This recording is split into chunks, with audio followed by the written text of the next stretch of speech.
The choices we make affect our futures, and unfortunately, some of us learn that the hard way.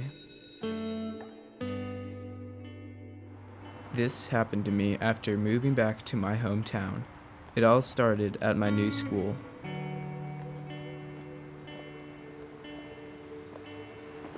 Hey! Hi. You don't remember me, do you? No. Casey Parker from 3rd grade.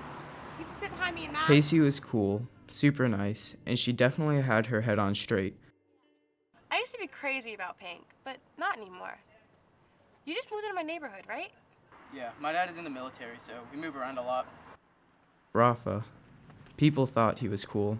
I wanted that. Hey, where were you? I tried to call you. Mr. Myers ain't gonna keep buying my C6 excuse.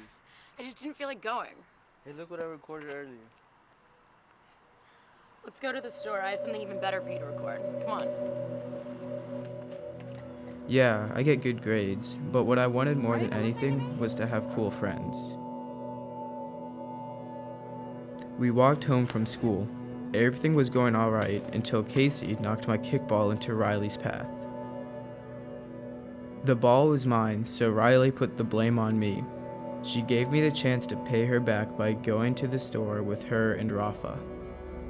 Casey knew it was a bad idea. I just wouldn't listen.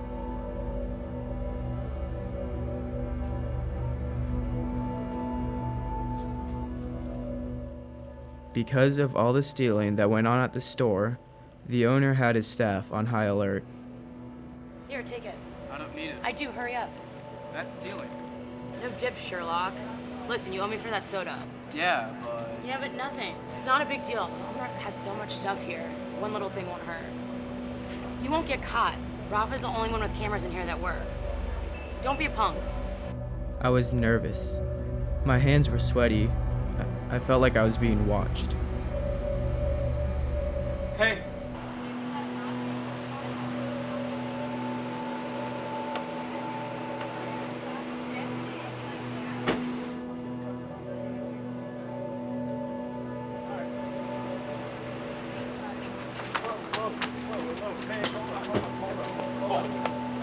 What's the rush?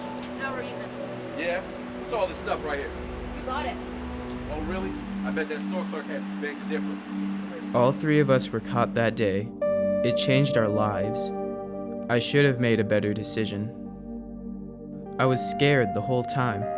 After getting caught, all I could think about is how disappointed my father was going to be. Rafa looked nervous too, but Riley, she was used to dealing with the cops. I'm sure she didn't expect what would happen next. All rise. The Honorable Judge Deborah Lindsay. Please be seated. Travis Davis, you had pled guilty to petty larceny for stealing items from a convenience store. I see here that you have had no prior court involvement, your school attendance is good, and so are your grades. You also passed your drug test. Mr. Davis, how is your son doing at home? Your Honor, first, I want to express how disappointed I am in him. At home, he's a very good child. He follows all of the rules. During the week, we've taken away his privileges to use his telephone, watch television, or use his computer. On weekends, rather than going out with his friends, he's staying at home and doing additional chores. I just hope this doesn't affect his future, Your Honor. Because this is your first petty larceny offense, Mr. Davis, I will give you the opportunity to wipe your record clean.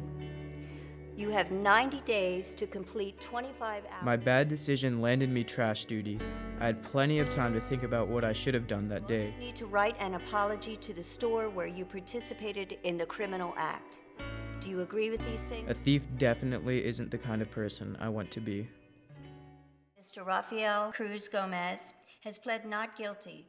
Do you have any further information that you would like the court to take into consideration before I consider my verdict? Your Honor, we acknowledge that Raphael was in the store, but he did not actually conceal or steal any merchandise.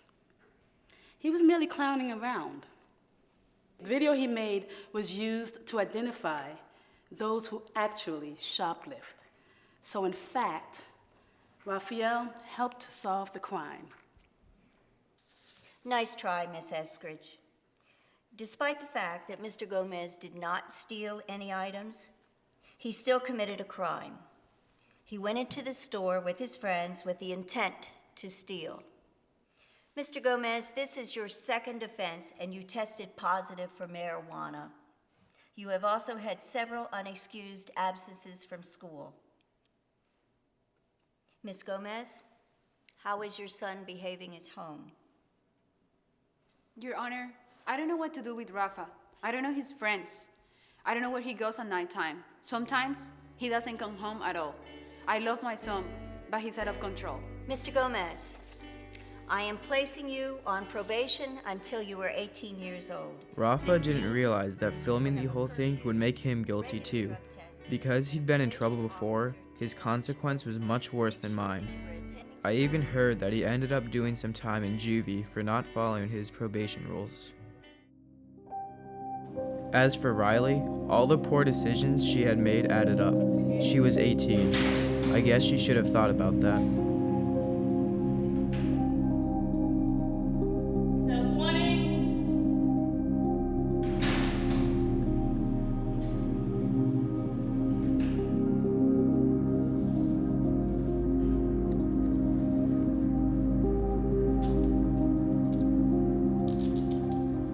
Left hand.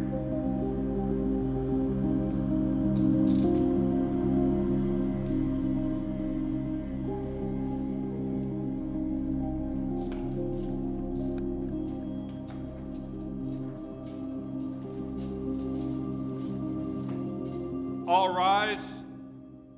General District Court is now in session. The Honorable Percy L. White III presiding. Please be seated.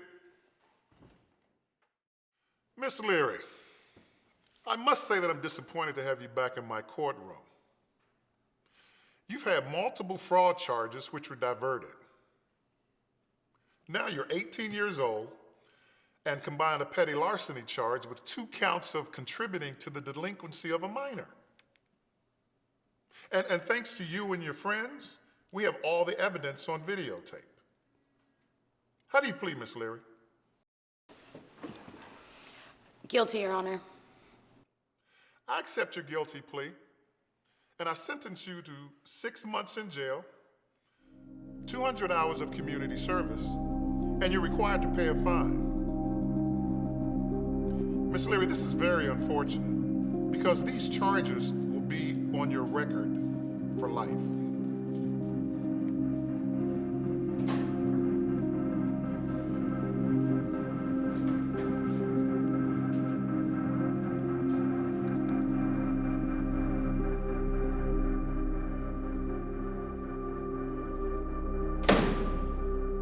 The risk she took was not worth the reward. I'm sure wherever she is, she knows that now.